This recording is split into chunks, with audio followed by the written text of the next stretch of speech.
ये हमारी करीबन वर्षों पुरानी 100 साल से भी ऊपर हो गई ज़मीन, जो जीएमसी घासमेवर ग्राउंड के नाम से जो मल्टीपर्पज़ थी, जिसमें बच्चे खेला कूदा करते थे। आज शासन के द्वारा 2022 से हम लोगों ने आवेदन दिया, पर उसकी लीज़ जो है उसे वो रिन्यूअल नहीं की। और शासन ने देखिए, शासन जो है वो नगर निगम को सौंपने जा रही है, जिससे मसीह समाज और वहाँ के रहने वाले जितने भी लोग हैं आसपास के, ये सब ही आक्रोशित में हैं। और हम आज जब शासन के द्वारा ठहराया गया दिन है कि आप अपनी आपत्ति दावा पेश कर सकते, तो हम सब अपनी आपत्ति पेश करने आए हैं ताकि वह ज़मीन सुरक्षित रहे और बचे। क्योंकि ये जो ज़मीन जो थी वो एक उद्देश्य से दी गई थी, खेल कूद, केवल खेल कूद हो।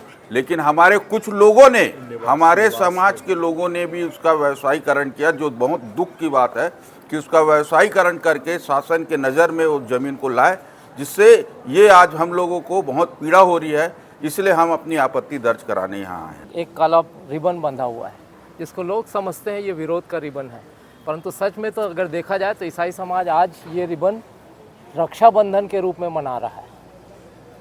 उसकी प्रॉपर्टी, उसके चर्चेस, जिस प्रकार से उनको नुकसान किया जा रहा है, जिस प्रकार से लोगों को प्रताड़ित किया जा रहा है, वो इंतहा हो गई सर। आज ये समाज चिल्लाता है कि हमारी रक्षा करो। आज सिर्फ ईसाई समाज नहीं, बहुत सारे समाज है जो चिल्ला रहे हैं कि हमारी रक्षा करो। ये जो प्रॉपर्टी जो आज गवर्नमेंट लेना चाहती है गौस मेमोरियल की, जो गौस साहब आए थे अंग्रेज, उन्होंने यहाँ पर ईसाइयों को बसाया है और स्कूल के लिए, ग्राउंड के लिए उस जगह को रखा गया था। और आज जो गवर्नमेंट उस पर अधिग्रहण करना चाह रही है, जो कि सरासर हमारा विरोध है इसमें, और विरोध हम आगे भी करते रहेंगे, क्योंकि वो प्ले ग्राउंड मसीह समाज के लिए उन्होंने गिफ्ट करके गया है। और अंग्रेज चले गए शासन से छोड़ के, लेकिन ज़मीन आज भी हमारे नाम पर है, गौस मेमोरियल सेंटर के नाम से वो दर्ज है। और इस दर्ज प्रॉपर्टी को गवर्नमेंट कैसे ले सकती है, अधिग्रहण नहीं कर सकती वो। हमारा ये व्यक्तिगत विरोध है, हम पूरे प्रदेश में इसका आह्वान कर रहे हैं और ज़्यादातर कोशिश ये कर रहे हैं कि सर आप लोग हमारी बात को अधिकारियों तक पहुँचाएँ, ताकि ये जो अधिग्रहण हो रहा है उस पर रोक लगाई जा सके। कभी चर्च को तोड़ा जा रहा है, कभी जो है प्रॉपर्टी छीनी जा रही है, कभी मसीह समाज को प्रताड़ित किया जा रहा है। तो सरकार से हम निवेदन करते हैं कि आप जो कृत्य कर रहे हो, हमारे साथ जो सौतेला व्यवहार कर रहे हो, ये निंदनीय है साहब।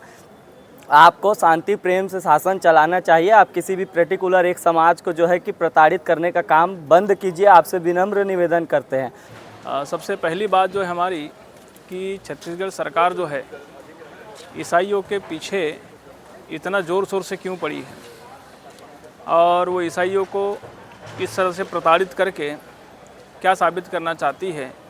आज जो ज़मीन जो है वो पूरी तरह से ईसाइयों की है। हमारे आदरणीय पन्नालाल जी ने बताया कि वो हमारे पूर्वजों की ज़मीन है, पूर्वजों के द्वारा खरीदी की ज़मीन है, और इसको राजसात करने की जो योजना युक्ति बनाई जा रही है, हमें पूरी तरह से इस बात के ऊपर में शक है कि यहाँ पर कहीं ना कहीं बहुत पैसों का खेल चल रहा है, और कुछ लोग इसको सरकार के साथ साठगांठ करके इस ज़मीन का व्यवसायीकरण करके इसके साथ में जो है इसका दुरुपयोग करने की पूरी योजना बनाई जा रही है। लेकिन ईसाई समाज को कटघरे में रख करके उनके ज़मीन का साथ में जो दुरुपयोग करने का जो योजना सरकार बना रही हो, किसी तरीके से जो है ये लोग सफल नहीं होंगे। हम पूरा इसको पाने के लिए कुछ भी करेंगे, हम एड़ी चोटी का जोर लगाएंगे। और आज हमने आपत्ति जाहिर कर दी है कि ज़मीन जो है मसीह है, ईसाई समाज की ज़मीन है, और ज़मीन पर किसी रीति से भी कोई भी नज़र न डाले। और इस रीति से यदि इस मुहिम में यदि जो भी सरकारी अधिकारी इसमें यदि नहीं रुकते हैं, तो ये आंदोलन एक बहुत बड़ा आंदोलन होगा। घास मेमोरियल की प्रॉपर्टी मैं बताना चाह रहा हूँ कि ये 1954 से ये हमारी निजी प्रॉपर्टी है, जो कि खरीदी गई थी। बीच में एक हवा उठा था इसका कि लीज़ की है, और लीज़ पता नहीं कब कैसे हो गई। तो उस बिंदु पे हम लोगों ने इसको चैलेंज किया है कि ये प्राइवेट प्रॉपर्टी गवर्नमेंट प्रॉपर्टी कैसे हो गई। दूसरी बात है कि यहाँ पे बहुत हल्ला मचा है कि वो 2022 में लीज़ ख़त्म हो गई है। तो शायद हमारे दोस्त और पढ़े लिखे जो ज्ञानी वकील हैं जो इसका आंदोलन करते हैं, उनको, और दूसरी लाइन उनमें पढ़ी नहीं कि it can be extended for another 30 years upon the application of the applicant, ये उसमें अगले वर्ड है। और हमने तुरंत 2022 में ही जो ही लीज ख़त्म हुई थी उसकी विधिवत हम लोगों ने लीज को एक्सटेंड करने की एप्लीकेशन दी हुई है, उसकी कॉपी मैंने कोर्ट में लगा दी है। उसके बाद फिर यही नगर पालिका ने उसमें एनओसी दी है। अब सबसे बड़ा सवाल है कि हमारे आदरणीय मुख्यमंत्री जी गैरकानूनी काम क्यों कर रहे हैं। उनके पास कोई अधिकार नहीं है कि किसी की निजी संपत्ति को वो घोषित करके अधिग्रहण करके इस तरीके से उसका पार्क बना दें। जिसने वहाँ पे वो एप्लीकेशन दी है वो अपराधी है, क्योंकि हमारी निजी प्रॉपर्टी के ऊपर या किसी की निजी प्रॉपर्टी के ऊपर किसी तीसरे व्यक्ति का कोई अधिकार नहीं होता एप्लीकेशन देने का या बात करने का। वहाँ पे जाके कोई पांडे महिला है, उसने जाके एप्लीकेशन दी है, जो हमें पता चला है विधिवत कार्रवाई उसके विरोध में करी जाएगी। क्या हमारे मुख्यमंत्री जी को कानून नहीं मालूम है कि राजस्व कानून क्या कहता है? तो ये सारी जो बातें बढ़ रही हैं बहुत दुखद है। जो आज हम लोगों की पीड़ा है, आज हमारा CNI छत्तीसगढ़ का डायसिस है, इनने एक सर्कुलर आज वर्बल निकाला है कि कोई वहाँ पे नहीं जाएगा। एक तरफ ये बोलते हैं कि ये हमारी ज़मीन है और उसको पिशाच खा रहा है तो उसमें कोई विरोध करने कोई नहीं जाएगा, ऐसा आदेश पारित कर रहे हैं। तो इससे साफ लक्षित है, साफ दिखता है कोई ना कोई अंडर हैंड डीलिंग तो चल रही है, कोई ना कोई पैसों का बड़ा खेल हो रहा है। नहीं तो अपनी प्रॉपर्टी बचाने जब बाकियों को पीड़ा हो सकती है तो आज छत्तीसगढ़ डायसिस को उसकी पीड़ा क्यों नहीं है, एक बहुत बड़ा सवाल ये बन के सामने खड़ा हुआ है। खैर हम लोग तो अपनी कानूनी लड़ाई लड़ेंगे, हम लाभार्थी हैं, हम ईसाई समाज को बिलोंग करते हैं। और ये जो बार बार उसको प्लेग्राउंड बोला था, वो प्लेग्राउंड कतई नहीं है। आप लोगों को मैं बता रहा हूँ जो हमारी लीज में है और जो हमारे कागजात में है वो ईसाई समाज के रिहायशी निवासी घर बनाने के लिए वो जगह है। और क्योंकि निवास की जो कॉलोनी बनती है उसमें खेलने की जगह होती है अनिवार्य होने, इसलिए वहाँ पे खेल का वर्ड यूज़ किया गया है।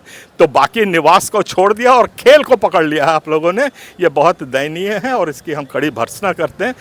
और इसमें सुप्रीम कोर्ट के भी ऑर्डर हैं जो हमने लगाए हैं, उसमें हाई कोर्ट ने भी ऑर्डर दे चुके हैं और सुप्रीम कोर्ट के 3 ऑर्डर हैं जिसमें इसमें घोषणा हो चुकी है कि ये ज़मीन हमारे ईसाई समाज की है। तो सबसे हमने माननीय तहसीलदार जी को अवगत करा दिया है और ये लड़ाई हम आगे भी लड़ेंगे। कानूनी लड़ाई है, ये धरना प्रदर्शन हो हल्ला हुड़दंग की लड़ाई नहीं है, ये बौद्धिक लड़ाई है। इसके लिए फोरम तत्पर है।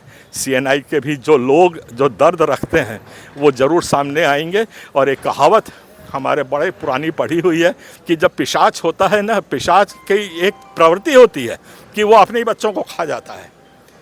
ये इस किस्म की दौर से आज यहाँ का हमारा समाज गुजर रहा है। हमको सावधान होना है ऐसे पिशाचों से और अपने आप के, अपने बच्चों की, अपने भविष्य की रक्षा करनी है। आप सबको जय मसीह।